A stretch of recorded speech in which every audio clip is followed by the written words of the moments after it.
Good morning. This is Kasturi Day. Today I'm going to continue with the discussion on the ecosystem according to ICC syllabus class 8. I will continue from the abiotic components, which are the living components of the ecosystem. Okay. So, so ecosystem. This non-living component consists of the sunlight, air, wind, soil, and climatic factors. Okay. Uh, the climatic factors also include this rainfall, humidity, temperature. Okay. Now next we come to the mixture, the air. What is air? Air is a mixture of the gases, okay, and it is made up of generally nitrogen, oxygen, carbon dioxide, inert gases, water, and dust particles. Water in the form of vapor, okay, and also this air, which has the constituents, which is the constituent of oxygen. This oxygen is required for respiration by the living components. Okay.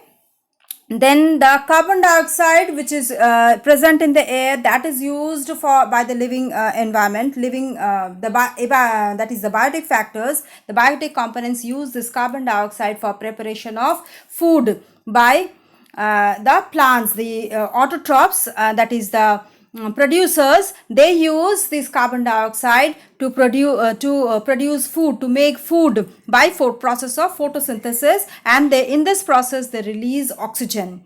Okay. The nitrogen which is present in the air, that is converted into nitrates. Okay. Nitrates, and in the soil it is converted into nitrates by the microorganisms, which are used by the plants, which are used by the plants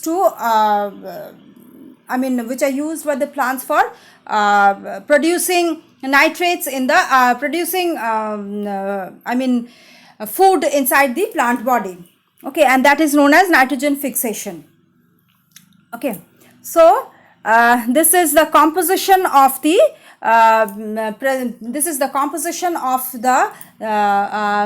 constituents present in the air. That is, oxygen is 20.9% present in the air. Nitrogen, the highest amount of percentage which is present in the air is nitrogen, that is 78%. The other argon gases present in the air is 0.9%. The other gases is 0.17%, and carbon dioxide is only 0.03 percentage. Okay. Next we come to the cyclic movement of this carbon dioxide and oxygen, which is present in between, which is between the biotic and abiotic components. They help in maintaining the carbon dioxide and oxygen balance in nature. Okay. The carbon dioxide level, this can increase in the atmosphere, in the air, which due to certain processes like deforestations, excessive burning of the fossil fuels. Okay. And then this moving air, we can call it as wind also. Moving air is used for the dispersal of the fruits and seeds, and also it is a pollinating agent. Okay. And this air, this helps in regulating the temperature on the earth. Okay. By absorbing excess solar heat, the air absorbs the excess of solar heat and does not let the days go too hot. Okay. And also it prevents the heat loss from the earth, that therefore they protect the earth from freezing nights. Okay. By these two processes, the air help in regulation of the temperature on the earth's surface.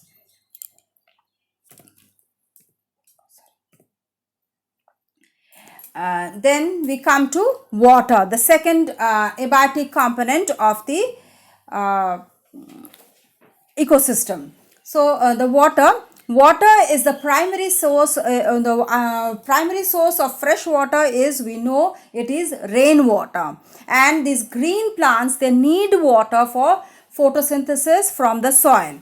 Okay, now animals, they need water for metabolic activities. All metabolic activities like digestion, excretion, circulation, which occurs, they all occur in the water medium.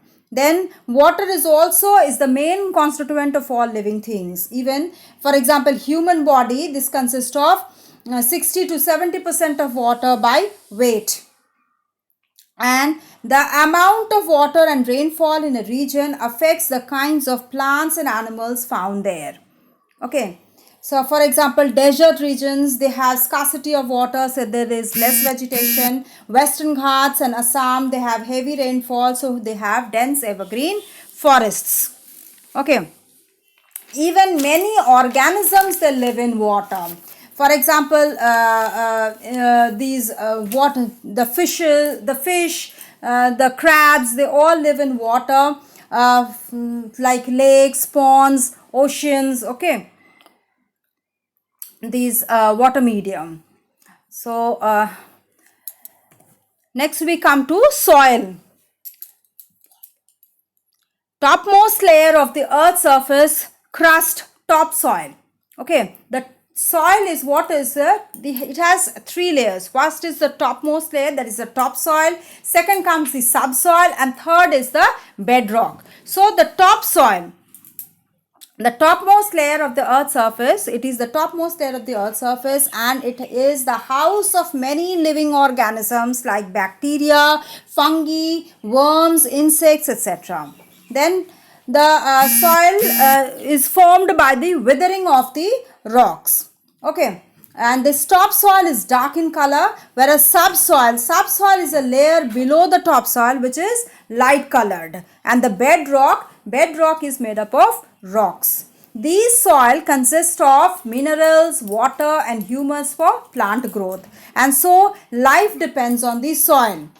Okay, that is all as because it provides it that is, it provides, the soil provides a medium for the growth of the plants. Even many animals, many microorganisms, they all are present in the soil. Okay,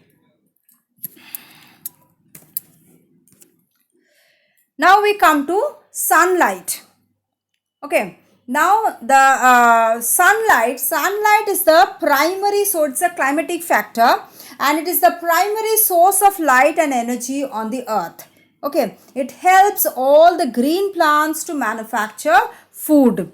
We know that process is photosynthesis. Next is plants store considerable amount of this light and energy to change them, this energy, this light and this energy of this sun energy, that is converted into solar energy is converted into chemical energy by the plants.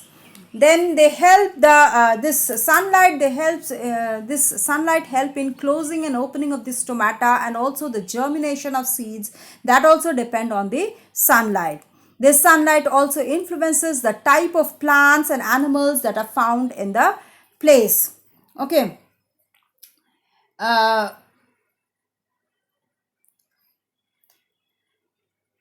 then the sunlight, the intensity of the sunlight, that also influences the behavior of the plants and animals. Some plants, they require require light for a longer period of time for flowering, and others require less time of exposure to sunlight in order to flower. Okay, then certain diurnal animals, like animals are those which are active during the day. They can tolerate light, okay, for most of the time. Then some other animals that cannot tolerate light, like earthworm, cockroaches. Some are nocturnal animals. They are active during the night, like owl. Okay, next is temperature. Now, temperature is the surviving temperature for all living beings is 0 degree centigrade to 50 degrees centigrade, and this influences the distribution of plants and animals. Okay, therefore the tropical region temperature exceeding 18 degrees centigrade can support a large variety of plant and animals. Then the region with extreme climates, less variety of organisms show specific adaptations. Okay. Then for example, there are penguins and polar bears. They are present in the cold places, and camels are present in the high temperatures. Then we come to humidity. What is humidity? Humidity is the amount of water vapor that is present in the air. Okay, this is affected by the wind and the rainfall. Okay, now this the high humidity, which reduces the rate of evaporation of water, and so there is transpiration of water vapor from the plants is less. Okay, and you can say you feel much the weather is moist, and there will be no evaporation, not much evaporation, not no evaporation, but it should be not much evaporation. Okay, and then clouds will be there, stuffy atmosphere will be there.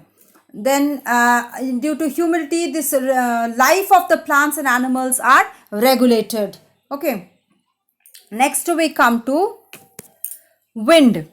Okay, the wind, we know that moving air is known as wind. This helps in pollination of flowers and also dispersal of fruits and seeds. Then they are used in fast drying of the pulses and grains. They help in fast evaporation of sweat, which makes one feel cool. It is also a help in dispersing pollution. Okay, helps in dispersing pollution. Otherwise, if there is pollution in the atmosphere, it can cause smog. Okay, which is smoke and other pollutants. When mixed together, they form smog in the atmosphere. And also it also plays a major role in the distribution of rainfall in a region. Okay, so this is abiotic and biotic components here, and I stop here. I'll continue with the cultural components and the rest of the chapter in my next video. Please go through this. If you have any doubt, please do write in the comment box, or you can also write in my email ID. If you like the video, press the like button, or you can also give suggestions if you don't like the video, so that I can improve my videos, and that can help you a lot, and I can produce some more interesting videos. And if you are a new viewer to my channel or not subscribed yet, please do subscribe to get the notification of my next video. Thank you.